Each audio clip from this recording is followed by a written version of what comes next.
WhatsApp everyone, welcome back to the channel guys. आज हम शुरू करेंगे कॉस्ट।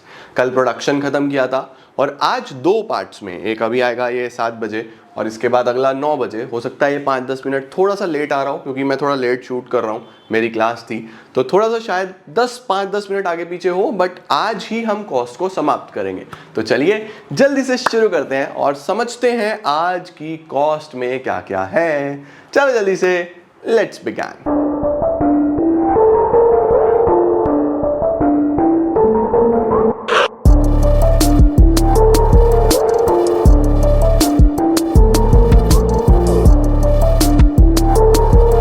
शुरू करेंगे बच्चों, ये बहुत शानदार चैप्टर है बट इसमें से आता काफी कुछ है। तो देखो, स्टार्टिंग होती है कि कॉस्ट का मतलब क्या है। भाई देखो, तुमने जो पहला यूनिट पढ़ा ना बच्चों, जिसके अंदर हमारा इंट्रोडक्शन, डिमांड, कंज्यूमर्स इक्विलिब्रियम, वो टॉपिक्स आए, वो हम एक कंज्यूमर के पॉइंट ऑफ व्यू से पढ़ते थे। बट ये जो प्रोडक्शन से शुरू होता है ना, प्रोडक्शन, कॉस्ट, रेवेन्यू, ये आपको एक प्रोड्यूसर के पॉइंट ऑफ व्यू से पढ़ना है। तो अभी आप लोग प्रोड्यूसर हो, ठीक है। प्रोड्यूसर का काम क्या है? प्रोडक्शन करना, रॉ मटेरियल से फिनिश गुड्स बनाएगा, अलग अलग एक्टिविटीज को जोड़ के कुछ ना कुछ सामान बनाएगा, तो प्रोडक्शन पढ़ लिया। कॉस्ट होता है उस सामान को बनाने में खर्चा कितना आ रहा है, लागत कितनी लग रही है, कितने रुपए में वो बन रहा है, उसको क्या बोल देते हैं? कॉस्ट बोल देते हैं। तो बच्चों, कॉस्ट की जब बात होती है तो हम शुरुआत करते हैं कि कॉस्ट का मतलब क्या है। तो cost is the total expenditure incurred.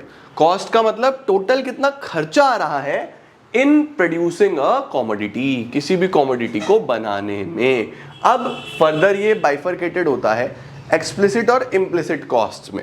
Sir, explicit और इम्प्लिसिट कॉस्ट क्या है? देखो, जैसे मैं बोलता हूं कि मैं क्या प्रोड्यूस करता हूं, मैं प्रोड्यूस करता हूं मेरी सर्विसेज, मैं पढ़ा रहा हूं, है ना। अब फॉर एग्जांपल मैं ऑफलाइन क्लास पढ़ा रहा हूं, मैं ऑफलाइन बैच पढ़ा रहा हूं। तो दो तरीके के खर्चे हैं जो मैं करता हूं। एक वो जिसका एक्चुअल में मुझे मनी पेमेंट करना पड़ता है, और एक वो जो मैं कुछ एक्टिविटी करके बचा जाता हूं, ठीक है। जैसे कि फॉर एग्जांपल मेरे पास ये जो बिल्डिंग है जहाँ पे मैं ऑफलाइन पढ़ाता हूँ, मुझे इसका रेंट देना होता है। जो बच्चे व्हीकल्स लेके आते हैं वो कहीं और खड़े करते हैं, मुझे उस प्लेस का भी रेंट देना पड़ता है। तो रेंट क्या है? बेसिकली एक एक्चुअल मनी पेमेंट है जो मैं कर रहा हूँ ताकि मैं पढ़ा पाऊँ। रेंट हो गया, बिजली का बिल हो गया, उसके साथ हमारा जो स्टाफ हो गया, उनकी सैलरीज हो गई। इस तरीके के मल्टीपल खर्चे हैं जो मुझे करना पड़ता है। एक गार्ड हैं, उनका खर्चा हो गया, एक भैया हैं जो व्हीकल्स का ध्यान रखते हैं, बच्चों की चोरी वोरी ना हो, कोई छेड़े ना। ये सब बच्चों मेरे लिए एक्सप्लिसिट कॉस्ट है, ठीक है, जिसका एक्चुअल मनी पेमेंट होता है, जिसकी वजह से मैं पढ़ा पा रहा हूँ। उसके साथ साथ बच्चों, थोड़े दिन बाद मैंने क्या करा, मैंने दिमाग लगाया और मैंने सोचा यार बच्चों के व्हीकल्स ना काफ़ी दूर खड़े होते हैं, तो मैं एक काम करता हूँ, मैं इन व्हीकल्स को अपने गेट पे ही लगवा लेता हूँ। और मैं क्या करा करूँगा, हर 30 to 35 मिनट्स के बाद बच्चों को बोलूँगा बेटा कि तुम लोग थोड़ा सा क्वेश्चन लिखो, मैं एक चक्कर मार के आ जाया करूँगा, देख आया करूँगा कि बच्चों के व्हीकल कोई छेड़ तो नहीं रहा। उससे क्या होगा, मैंने वो एक्टिविटी खुद करके वो जो भैया की सैलरी है वो बचा सकता हूँ। वो भैया जो व्हीकल्स का ध्यान रख रहे थे उनकी सैलरी मैं बचा सकता हूँ। तो मैंने क्या करा, वो सर्विस जो मैं किसी और से ले रहा था वो मैंने खुद ही परफॉर्म कर दी। एक और एग्जांपल, जैसे डॉक्टर के बाहर कंपाउंडर बैठे हैं, तो कुछ डॉक्टरों ने तो कंपाउंडर रखे हुए हैं, कुछ डॉक्टर खुद ही कंपाउंडर का काम भी कर रहे हैं। जो अभी शुरू कर रहे हैं इनिशियल फेज पे, या जो गली मोहल्ले में क्लिनिक होते हैं आप देखते हैं डॉक्टर्स के, तो आप डायरेक्टली जाके डॉक्टर से मिल सकते हो, बात कर सकते हो, वो डायरेक्टली कर रहे हैं। तो जो कंपाउंडर का पैसा बच गया, खुद आपने वो चीज परफॉर्म कर ली, वो भी क्या हो गई? Implicit cost. तो एक्सप्लिसिट कॉस्ट कौन सी होती है? The actual money expenditure. बच्चों, ये है जो एक्चुअल में आपका मनी एक्सपेंडिचर हुआ, जो एक्चुअल में आपने खर्च करा। जैसे वेजेस दी एम्प्लॉइज को, रेंट पे करा, रॉ मटेरियल खरीदा, ये सब एक्सप्लिसिट है। एक्सप्लिसिट का क्या मतलब होता है? एक्सप्लिसिट का मतलब होता है कि हम इसका मनी पेमेंट कर रहे हैं। इम्प्लिसिट क्या होता है? Estimated value. अब देखो, एक्चुअल में तो खर्च करा नहीं, तो ये तो एस्टिमेशन है किसकी? जो इनपुट ओनर ने खुद ही सप्लाई कर दिया। जैसे कि इंटरेस्ट ऑन ओन कैपिटल, जो कैपिटल लगाया है उस पे interest. Estimated rent of own land, अगर जो लैंड है मेरी खुद की है तो रेंट बच गया ना, उसका estimation. Imputed salary for services of entrepreneur, entrepreneur जो खुद ही सर्विसेज दे रहा है तो वो भी हम इंक्लूड करते हैं। तो कॉस्ट में बेटा इकोनॉमिक्स में जब आप पढ़ते हो, अकाउंट्स में तो बस यही एक कॉस्ट होता है जितना खर्चा आया, लेकिन जब आप इकोनॉमिक्स में पढ़ते हो ना बेटा जी, तो दो तरीके की कॉस्ट है, एक्सप्लिसिट कॉस्ट यानी कि जो मनी पेमेंट हुआ है, प्लस इम्प्लिसिट कॉस्ट यानी कि जो आपने बचा लिया। कितना शोर हो रहा है आज, एक मिनट रुको बच्चों, गेट बंद कर दूं, शोर बहुत ज्यादा हो रहा है, कुछ तो कम होगा गेट बंद करने से।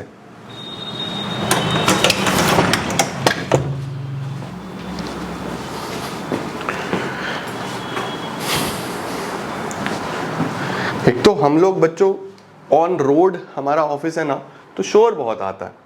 कॉस्ट क्या है, एक्सप्लिसिट प्लस इम्प्लिसिट दोनों को जोड़ दो। तो cost in economics include actual expenditure as well as the imputed value. Imputed का मतलब एस्टिमेटेड वैल्यू जो सर्विसेज खुद ऑनर ने दे दी। ठीक है, चलो सर डन है जी। एक्सप्लिसिट इम्प्लिसिट का एक डिफरेंस दिया हुआ है। एक्सप्लिसिट कौन सा होता है, payment made to outsiders for hiring their services. Implicit होता है cost of self supplied factors, जो हमने खुद ही सप्लाई कर दिया। इसके बाद मनी पेमेंट, एक्सप्लिसिट में एक्चुअल मनी पेमेंट होता है, इसमें इंप्यूटेड वैल्यू यानी एस्टिमेटेड वैल्यू हम कंसिडर करके चलते हैं। इसके बाद बच्चों example, payment of wages, rent, insurance, premium, ये सब एक्सप्लिसिट के एग्जांपल्स हैं। इम्प्लिसिट में अपनी खुद की कैपिटल पे इंटरेस्ट, अपनी खुद की जमीन का रेंट, ये सब इम्प्लिसिट में आ जाता है। तो जब भी आप इकोनॉमिक्स में कॉस्ट कैलकुलेट करोगे, तो एक तो वो कॉस्ट लेना जो कि आप एक्चुअल में पे कर रहे हो, और एक वो लेना जो आपका खुद का सामान है, ना होता तो कोई और भी तो उस चीज को पे कर ही रहा होता ना। अगर मेरे पास लैंड अपनी है तो मैं रेंट बचा पा रहा हूं ना, अदरवाइज मैं रेंट दे रहा होता कहीं ना कहीं। तो ये भी कंसीडर करनी है कॉस्ट में।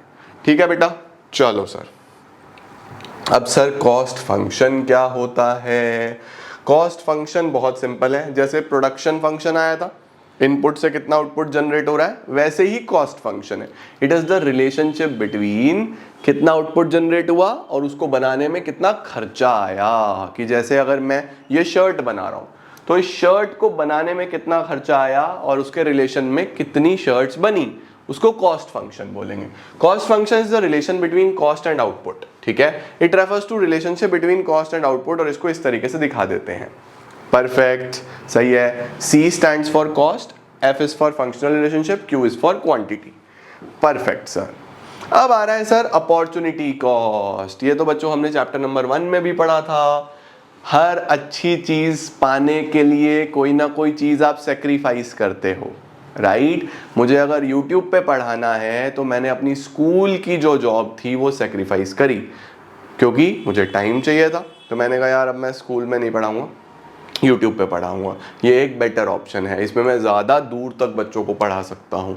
तो हर चीज़ कुछ ना कुछ पाने के लिए आप कुछ ना कुछ छोड़ते हो, राइट? अब कई बार आप बहुत सारी जॉब्स आपके सामने होती हैं, लोगे तो एक ही ना, तो जो आपने छोड़ दी वो अपॉर्चुनिटी कॉस्ट में आ जाएगी।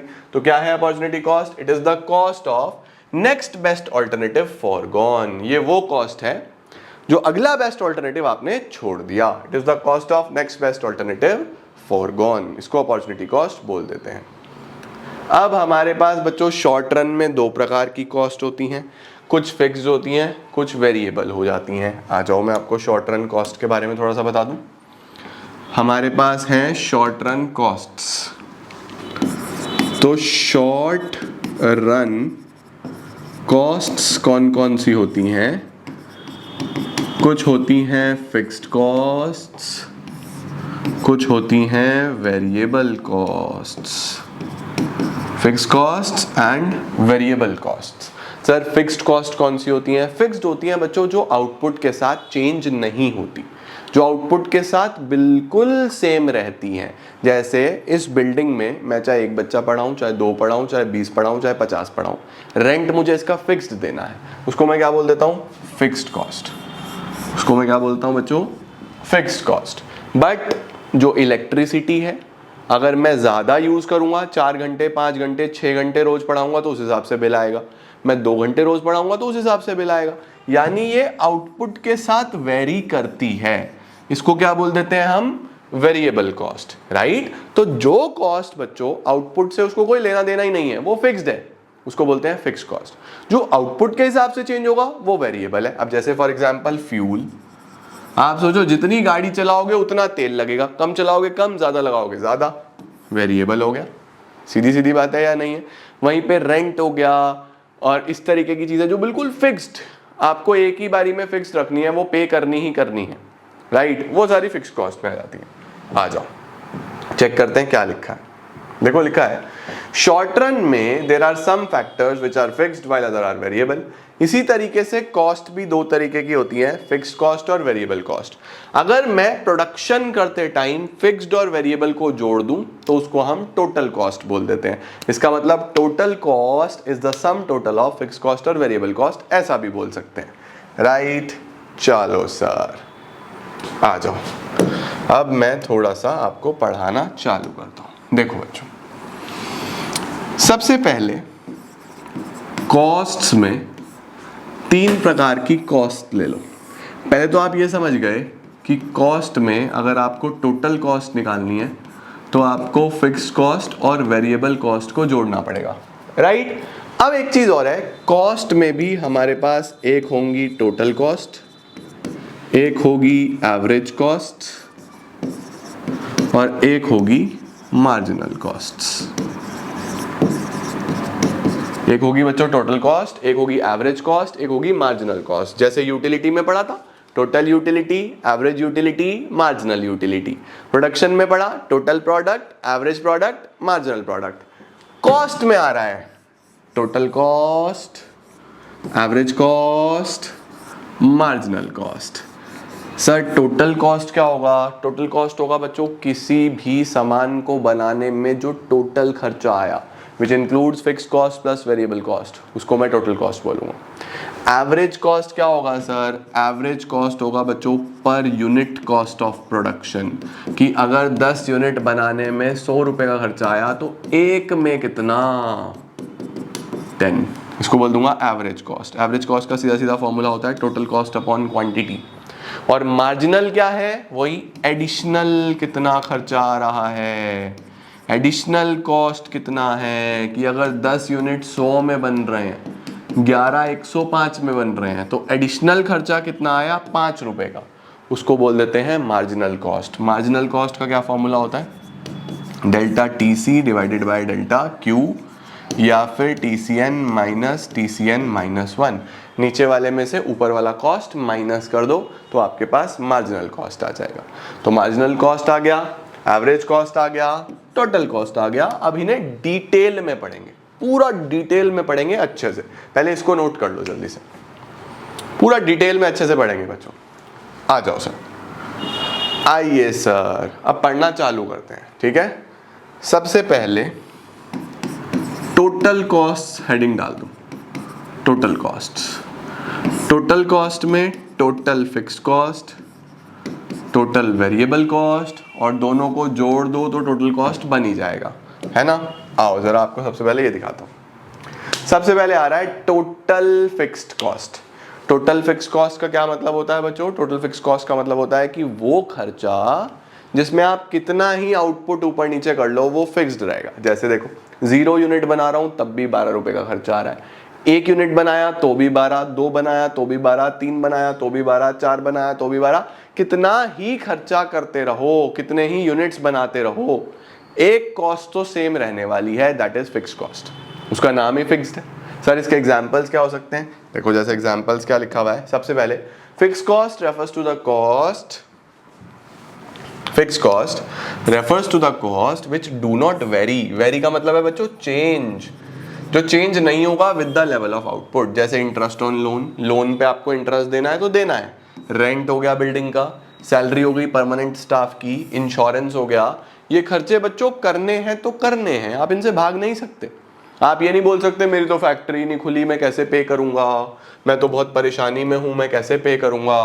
तो हम लोग क्या बोलते हैं बच्चों यहाँ पे, जो मेरा टोटल फिक्स कॉस्ट है, देखो टोटल फिक्स कॉस्ट में यहाँ पे मैं आउटपुट ले लेता हूँ, यहाँ पे मैं कॉस्ट ले लेता हूँ फिक्स कॉस्ट, ठीक है?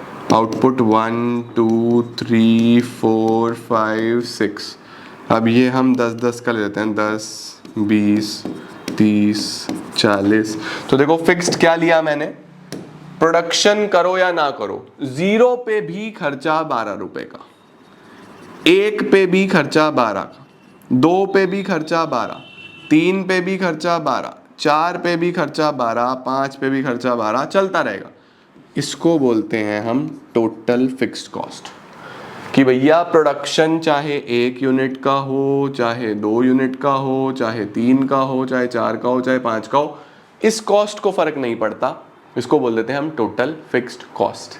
समझे क्या? ये बार बार चेंज नहीं होगा, फिक्स रहेगा, इसीलिए हॉरिजॉन्टल स्ट्रेट लाइन बना पैरेलल टू एक्स एक्सिस। ये कर्व एग्जाम में आएगा तो आपको बनाना आना चाहिए। ठीक हो गया बच्चों? ये होता है टोटल फिक्स्ड कॉस्ट। ठीक है, अब आपको दिखाता हूं अगला वाला कौन सा, पहले इसके बारे में पढ़ लो। Fixed cost is incurred on fixed factors, जैसे मशीन पे, लैंड पे, बिल्डिंग पे, जो चेंज नहीं होते। ठीक है जी, कर्व हो गया horizontal straight line parallel to X axis. ठीक है, चलो सर, अब आ रहा है बेटा जी total variable cost. Sir variable cost का क्या मतलब होता है? वेरिएबल कॉस्ट का मतलब होता है बच्चों कि जैसे जैसे प्रोडक्शन बढ़ेगा वेरिएबल कॉस्ट भी बढ़ेगा। भाई ज़्यादा प्रोडक्शन करूंगा तो ज़्यादा इलेक्ट्रिसिटी, ज़्यादा लेबर चाहिए मुझे, ज़्यादा रॉ मटेरियल चाहिए मुझे, तो खर्चा भी ज़्यादा होगा ना, है ना? तो इसको बोल देता हूँ टोटल वेरिएबल कॉस्ट। चलो, टोटल वेरिएबल कॉस्ट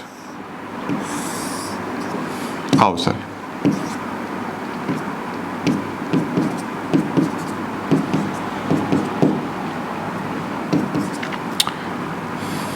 वही लेंगे 10, 20, 30, 40, 50। ठीक हो गया बच्चों? अब देखो, जीरो प्रोडक्शन पे जीरो वेरिएबल कॉस्ट, कोई वेरिएबल कॉस्ट नहीं आता if the production is zero. Production zero है तो मेरा वेरिएबल कॉस्ट आएगा ही नहीं। सर अगर प्रोडक्शन जीरो है तो वेरिएबल कॉस्ट भी जीरो। 1 यूनिट बनाया तो 6 रुपए का खर्चा आया, लगभग कुछ इस तरीके से 6 रुपए का खर्चा आया। 2 बनाए तो 10 रुपए का खर्चा आया, 3 बनाए तो 15 रुपए का खर्चा आया, है ना? इस तरीके से जैसे जैसे मैं इधर टेबल भी दिखाता हूं मैं आपको, देखो, एक 0 पे 0, 1 यूनिट बनाया तो 6 रुपए का खर्चा, 2 बनाए तो 10 रुपए का खर्चा, 3 बनाए तो 15 रुपए का खर्चा, फिर 4 बनाए तो 24, 5 बनाए तो 35, 4 बनाए तो 24, 5 बनाए तो 35। तो देखो बच्चों, कुछ इस तरीके का शेप हो जाता है टोटल वेरिएबल कॉस्ट का। कुछ इस तरीके का शेप हो जाता है, थोड़ा सा ऐसे, ऐसा इनवर्स ऐसा होता है, थोड़ा सा कर्वीलिनियर सा बनाना, थोड़ा सा ऐसा बिहेवियर होता है इसका। ठीक है, कर्वीलिनियर सा बिहेवियर होता है जो आपको पता होना चाहिए। ओके, तो टोटल फिक्स कॉस्ट तो कांस्टेंट रहता है, straight line parallel to X axis. Variable जैसे जैसे आउटपुट बढ़ रहा है, 1 से 2, 2 से 3, 3 से 4, 4 से 5, वैसे खर्चा भी बढ़ता जा रहा है, खर्चा भी बढ़ता जा रहा है। क्यों बढ़ता जा रहा है बच्चों? क्योंकि कॉस्ट डिपेंड करती है प्रोडक्शन पे। अब प्रोडक्शन में तुम लोग देख के आए हो ना कि शुरू में प्रोडक्शन बहुत तेजी से होता है, फिर धीरे धीरे स्लो डाउन हो जाता है, फिर प्रोडक्शन हम अपनी टॉप तक जाते हैं, है ना? तो उसी तरीके से कॉस्ट का बिहेवियर भी है कि धीरे धीरे जब इनएफिशिएंसी बढ़नी शुरू होगी प्रोडक्शन में तो खर्चे बढ़ते चले जाएंगे और ऊपर की तरफ चला जाता है, राइट? तो देखो हमने क्या लिया था बच्चों, हमने जो टेबल बनाई वो इस तरीके से बनाई कि आउटपुट 0, 1, 2, 3, 4, 5, जो फिक्स कॉस्ट था मेरा वो ऐसा था 12, 12, 12, 12, 12, 12, ये फिक्स्ड ही रहेगा, राइट? जो मेरा वेरिएबल कॉस्ट था वो बच्चों ऐसा था 0 पे 0, फिर 6, 10, 15, 24, 35। ये आप एक आधा आगे पीछे भी कर सकते हो, कोई दिक्कत नहीं है। वेरिएबल कॉस्ट की टेबल आप अपने हिसाब से बना सकते हो। अब इनका टोटल कर दूं, अगर मैं इन्हें जोड़ दूं, इन दोनों को सम कर दूं तो टोटल कॉस्ट आ जाएगा या नहीं आ जाएगा? तो 12 + 0 12, 12 6 18, 12 10 22, 27, 36, 47। इस तरीके से बेटा आपका टोटल कॉस्ट का टेबल तैयार हो गया, राइट? अब हम क्या करने वाले हैं, अब हम इसको भी प्लॉट करने वाले हैं, टोटल कॉस्ट को भी प्लॉट करने वाले हैं। तो देखो अगर मैं इस तरीके से लेके चलूँ ना बेटा, एक टेबल में अगर इस तरीके से कर्व बनाऊं तो देखो 1, 2, 3, 4, 5, 6, इधर बनाऊं तो 10, 20, 30, 40, 50। चलो भाई, सबसे पहले फिक्स कॉस्ट तो 12 था, तो वो तो ऐसा लगभग कुछ ऐसा आ जाएगा। ये तो आ गया total fix cost. Variable cost बनाऊं बच्चों अगर, तो 0 पे 0, 1 पे 6, थोड़ा सा नीचे बन जाएगा, 1 पे 6, 2 पे 10, 3 पे 15, 3 पे 15, 4 पे 24, 5 पे 35।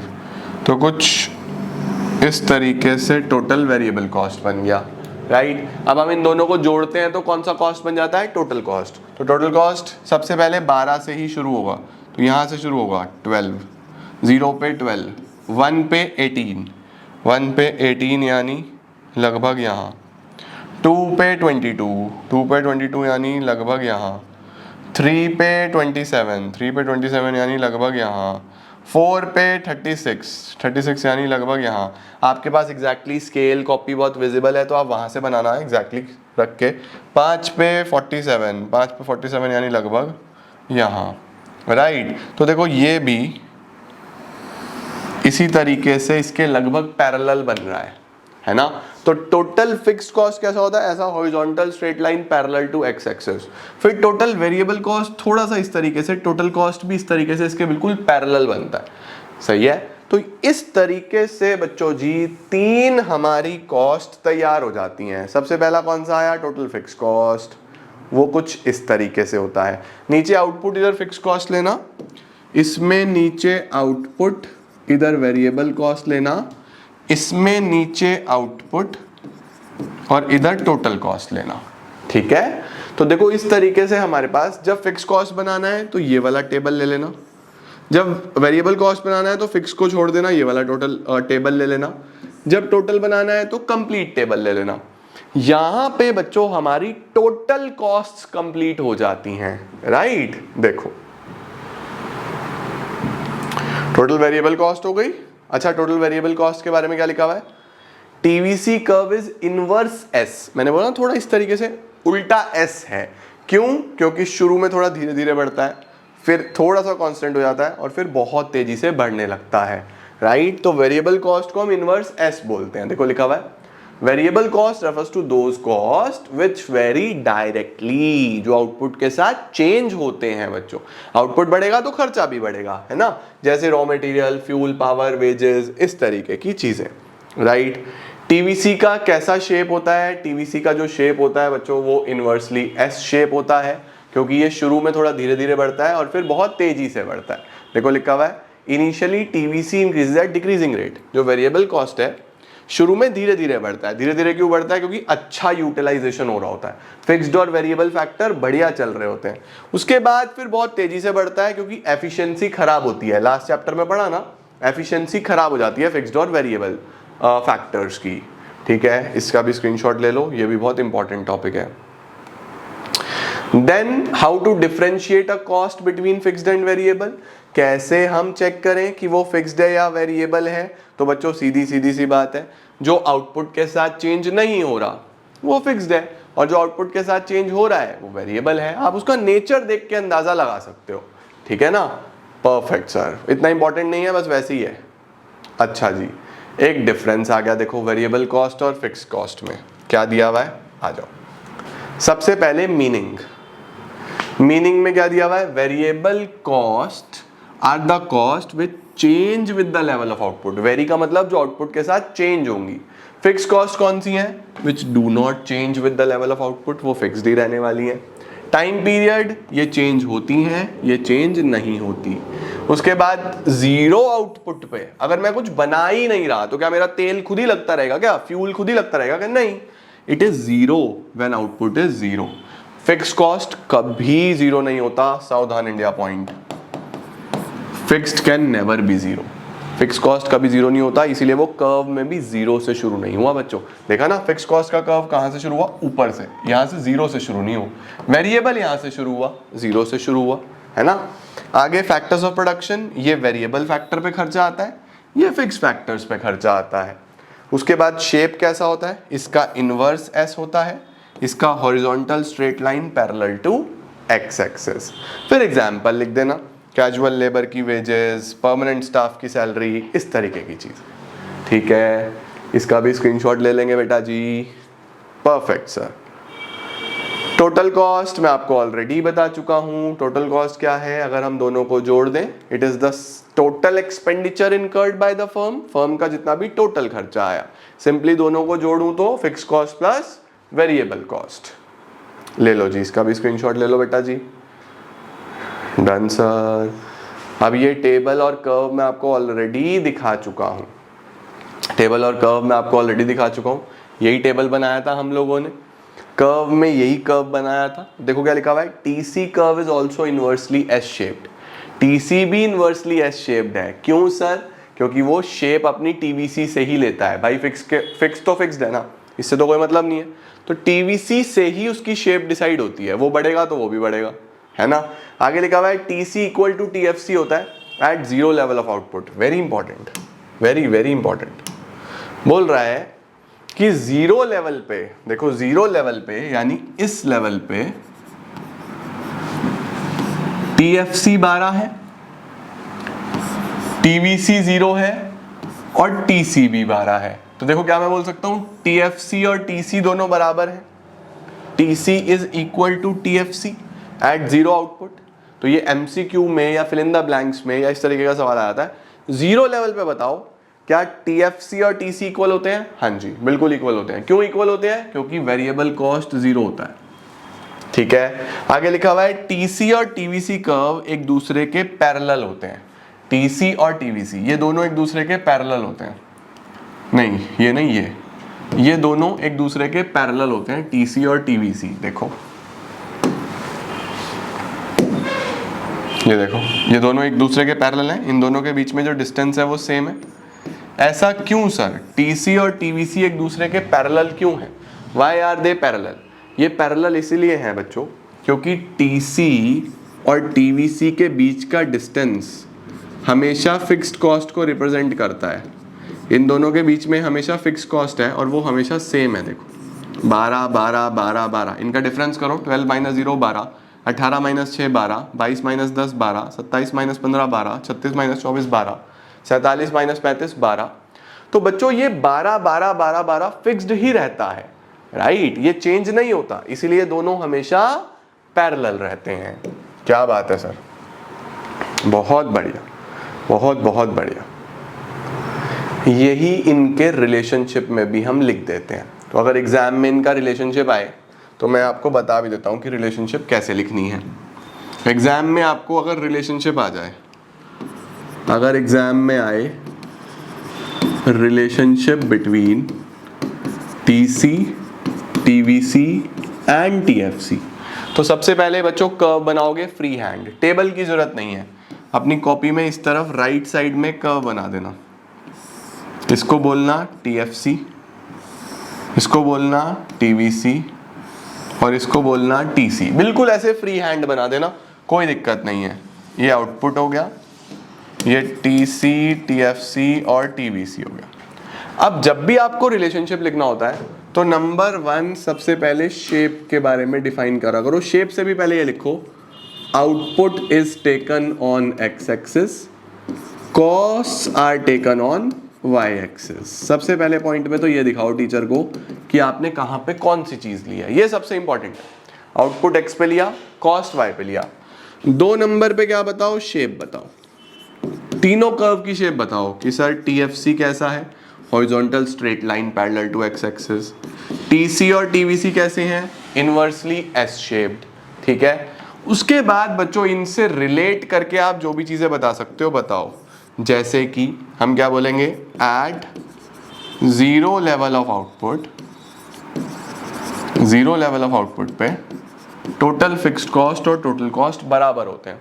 क्यों बराबर होते हैं? Because there is no variable cost, क्योंकि कोई भी वेरिएबल कॉस्ट नहीं होता तो फिक्स कॉस्ट ही टोटल कॉस्ट के बराबर होता है। देखो जीरो पे ये दोनों बराबर है या नहीं है, राइट? उसके बाद आप बता सकते हो कि टीसी और TFC do not start from origin, ये ऑरिजिन से शुरू नहीं होते क्योंकि जीरो पे भी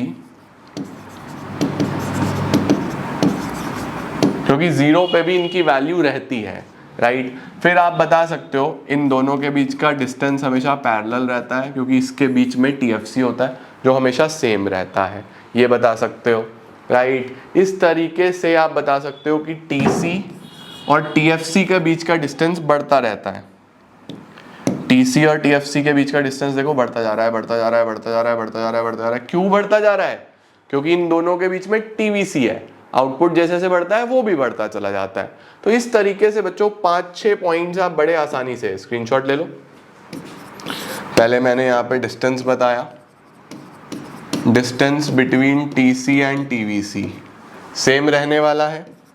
फिर डिस्टेंस बिटवीन वीडियो स्टॉप हो गया था बच्चों, बैटरी डाउन हो गया था कैमरा का, तो मैं बता रहा था distance between TC and TFC आप बता सकते हो। तो 6 पॉइंटर्स बन गए रिलेशनशिप्स के। रिलेशनशिप जरूर आएंगे एग्जाम में, इस तरीके से लिखने हैं, ठीक है। स्क्रीनशॉट ले लो, सारे के सारे पढ़वा भी देता हूँ। बहुत बच्चे परेशान होते हैं कि सर ये बहुत मुश्किल है, कुछ भी नहीं बच्चों, आपके सामने। स्क्रीनशॉट ले लिया क्या? डन। आओ अब दिखाऊंगा आपको, देखो देखो क्या लिखा है। सबसे पहले TFC is a horizontal straight line parallel to x axis, बहुत बढ़िया। TC and TVC are inversely S shaped, क्योंकि पहले धीरे धीरे बढ़ते हैं डिमिनिशिंग रेट से, फिर इंक्रीजिंग रेट से बढ़ते हैं। जीरो आउटपुट पे TC और TFC बराबर होता है, क्योंकि वेरिएबल कॉस्ट नहीं होता। वर्टिकल डिस्टेंस बिटवीन TFC और TC और TC के बीच का जो डिस्टेंस है वो बढ़ता रहता है, क्योंकि उनके बीच में TVC होता है, वो बढ़ता रहता है। और TC और TVC हमेशा पैरेलल होते हैं, क्योंकि उनके बीच में TFC होता है, वो सेम रहते हैं बच्चों। वही चीज को बढ़िया तरीके से बड़ा बड़ा करके लिख दिया, समझे। इस तरीके से आप पूरे रिलेशनशिप्स लिख सकते हो और टोटल कॉस्ट हमारा समाप्त हो जाता है। स्क्रीनशॉट लो लो लो जल्दी से। देखो सर, ये हो गया, ये हो गया। कॉस्ट में हमने ये पढ़ा दिया आपको, ये पढ़ा दिया आपको, ये पढ़ा दिया आपको, यानी कि ये जो टोटल कॉस्ट में टोटल वेरिएबल कॉस्ट है, टोटल फिक्स कॉस्ट है और टोटल कॉस्ट है, ये डन हो गया। अगली क्लास में बच्चों मैं आपको एवरेज कॉस्ट पढ़ाता हूँ, यानी कि average fix cost, average variable cost, average total cost, और उसके साथ साथ मार्जिनल कॉस्ट पढ़ाता हूँ। मार्जिनल में एक ही है, मार्जिनल में एक ही है, ठीक है। समाप्त, चैप्टर खत्म हो जाएगा। तो चलो जल्दी से आज यहां तक का फटाफट रिवीजन करके रखो, तैयारी करके रखो। मैं थोड़ी ही देर में मिल रहा हूं सेकंड पार्ट के साथ। तब तक के लिए all the very best, keep growing, keep glowing and keep smiling.